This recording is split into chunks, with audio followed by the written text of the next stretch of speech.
Tak mau gagal ditolak rakyat, dukun politik pun siap bertindak. Inilah perilaku abu-abu sejumlah politikus yang ingin mengambil hati rakyat dengan jalan pintas untuk bertarung di pentas pesta demokrasi. Tidak sekedar adu strategi kampanye, menebar spanduk hingga jual janji manis, beberapa calon legislatif kini riuh berburu daftar dukun politik paling yahut yang dipercaya mampu membuka jalan menuju kursi dewan. Hukum ekonomi pun akhirnya bicara. Ada permintaan, muncul penawaran. Ada uang, dukun siap jalan.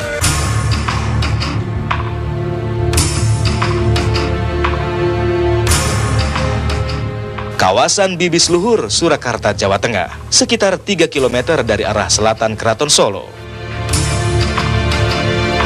Inilah salah satu lokasi yang disebut-sebut banyak diburu politisi untuk mendapatkan jasa dukun politik. Bisnis dukun politik di Bibis kini memang kian menggeliat menjelang pelaksanaan pemilu 2014. Kabarnya, tak hanya kalangan politisi senior atau selebritis, sejumlah pejabat negara juga disebut masih rajin menyambangi Bibis. Gayatri, dukun politik di Bibis ini menyebut memiliki puluhan pelanggan politisi dari ibu kota Jakarta. Jasa supranatural Gayatri juga membius sejumlah calon kepala daerah yang ingin memenangi pemilu kada. Kalangan pejabat ada, kalangan seniman artis juga ada, kalangan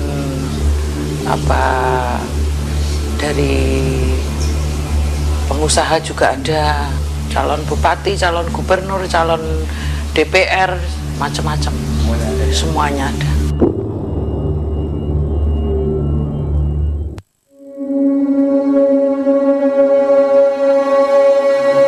Praktik dukun politik tak hanya milik Gayatri. Tidak jauh dari Bibis ada nama Bowo. Entah benar atau tidak, Bowo membeberkan nama-nama pasien yang pernah dia tangani.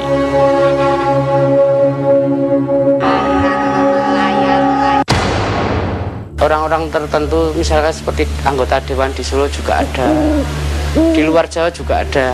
Daerah mana, Mas? Untuk di Sumalungun, Kabupaten Sumalungun, Sumatera Utara. Sumalungun. Ya. Ada lagi, Mas? Untuk di Jakarta juga ada. Jakarta juga kalangan dari anggota Dewan, juga istilahnya pengusaha.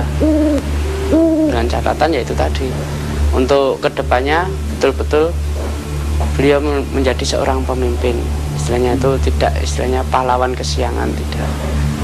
Untuk politisi tersebut inisialnya AB.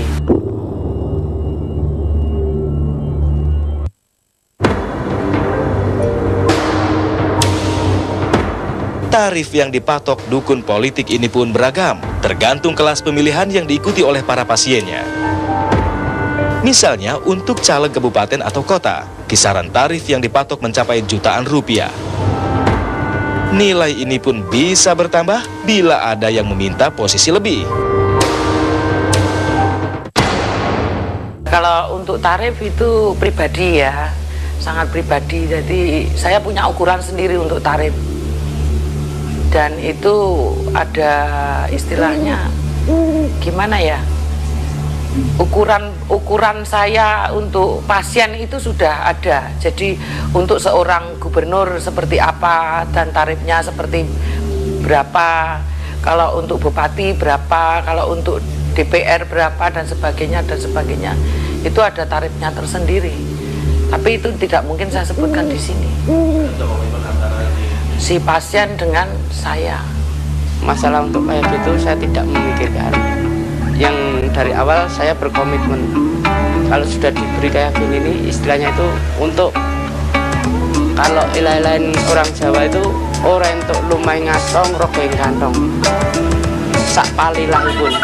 Jadi saya istilahnya dikasih ya syukur, kalau enggak ya istilahnya itu yang penting ukur rapinya saya suruh menyiapkan.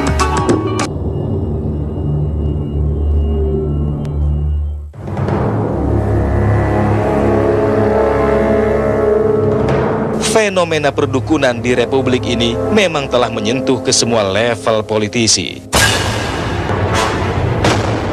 Mulai kepala desa, kepala daerah, sampai pemimpin negara.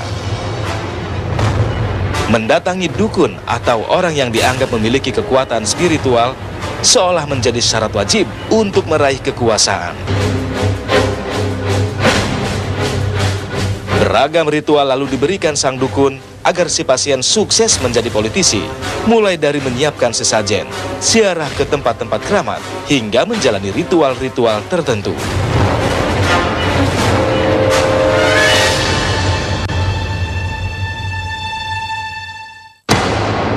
Biasanya yaitu acaranya yang pertama nanti saya sarankan untuk brokohan, untuk sesajian itu, dan saya sewankan ke tempat-tempat tertentu yang istilahnya pepunden saya begitu, pepunden yang saya pundi ya, yang menolong memberi kekuatan seperti itu, saya datangi semuanya.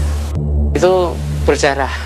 Nah, sendiri yang utamanya kalau permasalahannya itu berat atau tidak itu kan tergantung dari kepercayaan kepada Tuhan. Dan untuk selanjutnya kita berjarah ke tempat istilahnya itu yang saya pundi atau yang istilahnya orang Jawa mengatakan pepunden. Sebisanya diberi istilahnya itu langkah ke depannya bisa tercapai, terrealisasi. Nah, biasanya tempat-tempat yang direkomendasikan sama Mas Bowo itu di mana aja di daerah? Kalau di Solo saya khususnya itu cikal bakalnya kota Solo. Yang Solo yang terdiri dari Eyang Solo, Eyang Nyai Sumedang, juga Eyang Kiai Jarang.